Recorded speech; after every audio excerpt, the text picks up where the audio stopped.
Started in the industry before I was 16. Unfortunately, we didn't have a lot of training. I still think about some of the jobs we put in back then and still wonder if they're actually safe, actually been tested. We didn't do safety tests. We didn't do safety tests on these things. I mean, I was there for probably 4 or 5 years. Not once did we ever do a safety test, even on a brand new car. We were never trained to protect the public. 12-year-old boy in the hospital tonight after a horrible fall down an elevator shaft. Why an elevator at the Happy Ice factory there unexpectedly dropped today. Suzanne Hart, a 41-year-old executive at the advertising firm Young & Rubicam, was entering one of the lobby's 13 elevators when the door suddenly closed on her trailing leg. Over the years, I've seen accidents in the elevator industry, and someone who is not experienced and hasn't been through the education has done something improperly and acted unsafely and actually caused injuries. An elevator repairman is facing charges in connection with an accident, one that severely injured a woman. Prosecutors say it happened because a maintenance worker disabled a safety switch. I have worked in public schools with untrained mechanics. With the pressure on the mechanic from the company, he was in duty to make this elevator run at all costs. Him putting his jumper on would allow the elevator to run.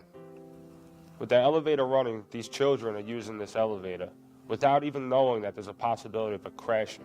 You feel pressured by the boss because you have to get the job done, and you're actually worried about your own job, but you're taking a shortcut. We do a lot of modernization, and when we do modernization, which means we take over jobs from other companies.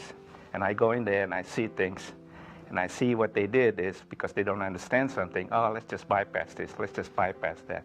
So a lot of the safety are being bypassed because a lot of people are not trained or they don't understand it. We have elevators in our company that we service that might only have 3 relays on them, and that elevator system might be 80 years old. And then I can have a 10-year-old elevator that might be made up of 4 or 5 solid-state boards that are all microprocessor based. Is a really intelligent system that requires a lot of expertise on as far as the maintenance mechanic goes. Anybody without any training in the field can actually get a contract to work on elevators, and it's scary. I have goosebumps thinking about what I used to do back 16 years old. No knowledge. Here, put an elevator in. The machine doesn't care where you live or what you do. If it's in motion, it's gonna take you out. The little stuff that we take for granted, we press the button, the call comes. There's so much more behind the scenes, and only when stuff goes wrong, it's publicized for a short period and then it goes away. It's time to address it.